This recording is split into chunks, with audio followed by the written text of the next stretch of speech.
Hey, thanks for joining me. You watch my channel. You know that I don't read DC Comics that much. It's not, I don't know. I can't tell you why, except that when I was younger, I was just got introduced to, for the most part, and read Marvel Comics, and that's just where my interest stayed. Of course, from the time I was as far back as I can remember, we all know the characters Superman, Batman. I love them. I'm on board with them. I like them all, and the movies and that type of stuff. I'm a big fan of, and just the characters in general. But it's very rare when I want to pick up a book that has them in it, and all that would basically come down to primarily an artist drawing it that I really want to see, which is the case here. Bryan Hitch, and if I looked up the credits in this thing correctly, this is 2015. So I thought this would actually be a lot older than it was, but it's not that old. I mean, it's 10 years old at this point. Um, Bryan Hitch is one of those guys that came out of nowhere for me, and he picked up the second volume of Stormwatch, and he'd been drawing comics before I discovered him on Stormwatch, which we will get to. In fact, I'm anxiously kind of excited to get to the Stormwatch and then the subsequent Authority books that he did, and then the Ultimates for Marvel. Those are all the best books, the greatest art that he's ever done, and I just became such a huge fan. He just kind of come out of nowhere, and like I said, he'd been drawing comics, but I didn't know that it was him because I didn't pay attention to who he was, and I looked at other books that I'd already owned later on in life, and like, oh, Hitch drew this. I didn't know this was him when I picked it up. But there's just something about the way that his art meshed with Warren Ellis on Stormwatch, and then the inker that he had, and the stories that they were telling, and the characters that they were drawing, that just suddenly made Bryan Hitch's work just out of the blue. He's drawing the book, and I'm just reading it and going, this guy's got something. This is good. This is amazing. But for me, most of everything that he's done after he was done with the Ultimates has never been as good as that ever again. I know he's drawing something. There's that new company that started up, and I can't remember the name. You'll all remember this new kind of publishing house, and Bryan Hitch is drawing some book that's kind of like colonial kind of time. I don't know. I can't remember. I haven't actually seen it, so I can't speak on what his artwork looks like now. But what I'm trying to get at after all this long roundabout is that I picked this up solely for Bryan Hitch's artwork, and I gotta say, looking at it and now and then, there's something missing, and maybe it's just me. I don't know what it is. It's not the same. He did jump over to DC after a while and did some Justice League work, and I have some other bits of it, but because the Authority that he was drawing was kind of, I mean, it had a Superman and a Batman character, and it had these big, powerful, larger-than-life characters, and then drawing the Ultimates is just the Avengers. He does big, widescreen, superheroic action comics as good as anybody's ever done, but something is just missing, and I don't know what it is. They've got quite the lineup of inkers to work with him on this one. And I can't remember for sure. I want to say when he was on Stormwatch in places and Ultimates, there was an inker, Paul Neary, I believe, was inking him. And for some reason, that stuff looked great. But there's places in this book where the inking finishes on it. I'm like, this is kind of ugly. Like, I was not enjoying it. And again, I only picked up this issue 1, and I was done. I never picked up another one. And it's kind of weird to take an artist who's like, again, I like the characters, like I respect the characters, but I don't want to read the characters because I like the characters. I'll only pick up a book because I like the creative team and where the story's going, and especially if I'm digging the artist. But in the case of this is an artist who I used to like, anything that Bryan Hitch would draw, I would pick up just because he drew it, and I was done. Issue 1, I'm out. I'm not interested anymore. And he's just missing something. Now, it's kind of an indefinable quality, and it falls in the realm of personal preference, like we've all got on artists. And there's pages where the art looks just fine, like this opening scene, Superman amidst rubble, debris, destruction. He's bleeding, explosion. Like, that's the thing about Bryan Hitch, is he puts in lots of effort with full backgrounds rendered everywhere, and his ability to do widescreen, meaning like giant, incredible imagery to fit superheroic action comics. He's got a style that works so well that a lot of other artists don't have. But look at the amount of effort and detail going into these cityscapes and these explosions. The coloring, of course, looks really good. I'm pretty sure it's Alex Sinclair. He's always good. So, you know, this starts out pretty epic. I don't know what's going on. I'm assuming it's on Earth, and then the planet itself explodes, like chunks of ground and city streets are being blown into the sky. I don't know. I have to say, I will throw this out there. Did not try and read this thing. I was just kind of more focused on what is the art like, and am I enjoying it? Am I liking it? And like great planetoid bodies in space, flames from the erupting whatever's going on, the textures on all this looks good. The compositions, Hitch knows how to compose panels everywhere.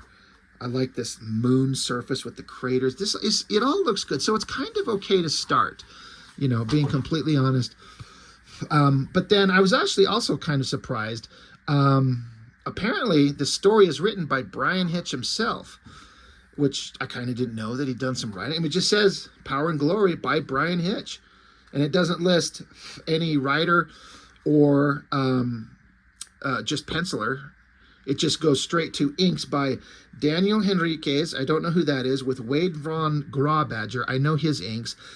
Andrew Curie. I kind of know that name, but I'm not for sure. Not enough to know what kind of his works, his ink work looks like. But Hitch, like, look at these cityscapes. There's just buildings everywhere. And then there's backgrounds in every, like we're in an office space, every panel's got fully realized backgrounds and characters in an environment. Can you imagine other artists drawing certain books called Youngblood required to draw something like this? And again, I say it, certain artists, it's not that they won't do it, it's that they can't do it. Not even anything close to this. You feel like you're in this environment. You got just office schlubs with computers and swing arms and all the wires and keyboards and files and all, like, it's just so believable. You know, this is a fully realized environment. It looks great. I gotta say, I remember seeing, look at this ad. They put in this fucking ad to go across the bottom of the page. So they must tell the artists, like, on this spread, you need to leave like 1/3 of the lower part of the page empty, so we can put a double page spread ad for Twix candy bars amidst your comic. Now again, these studios got to make money, so you sell ad space, and so I don't know if Twix is probably going to pay the studio, you know, DC Comics a bunch of money to put a fucking candy bar ad in their books. Like, I get it, it's a business decision, but what a fucking interruption of the flow. Again, fully realized backgrounds, vehicles. Like, I can't imagine the amount of effort that he has to put in to make these pages come to life.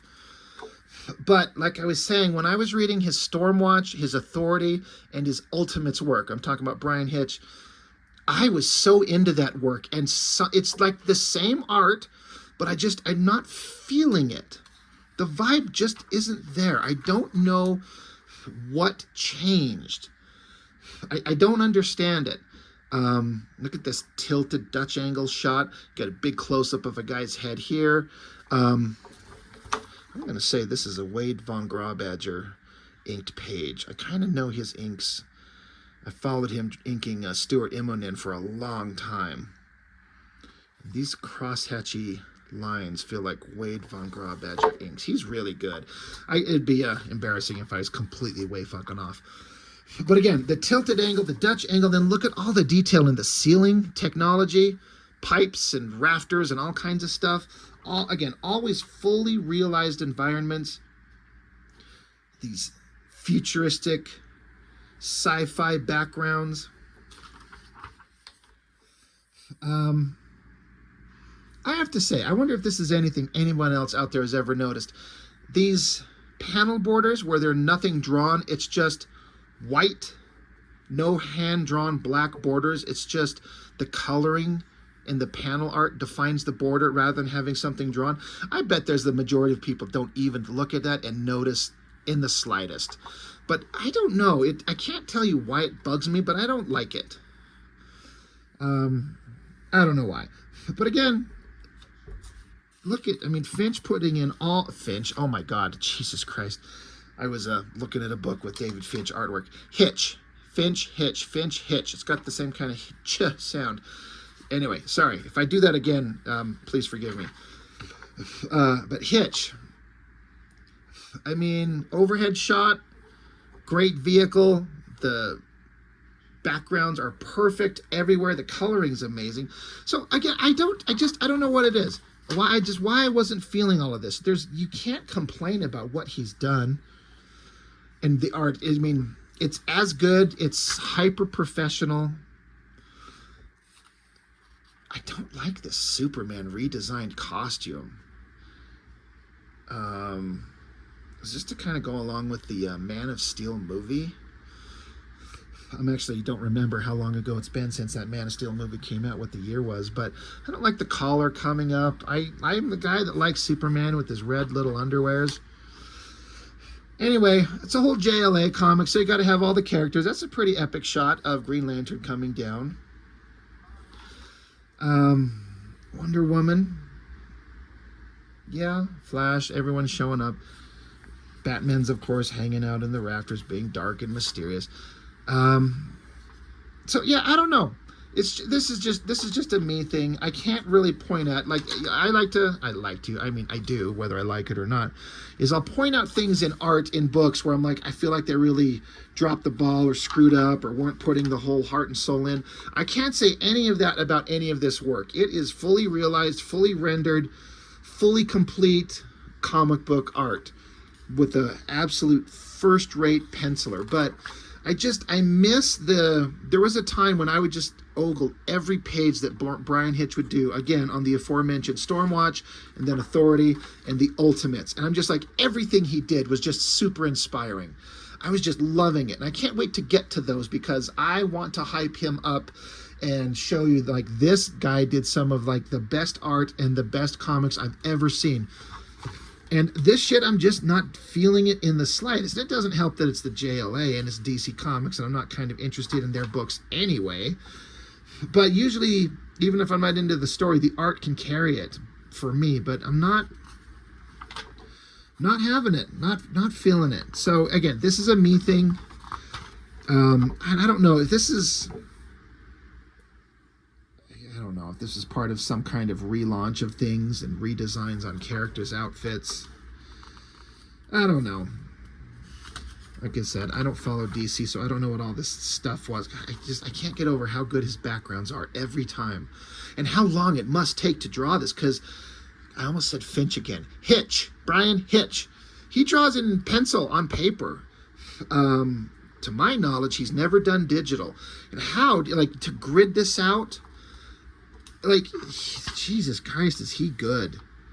Backgrounds that seem to go on forever. Feels like a real environment. It's just so amazing how good he is.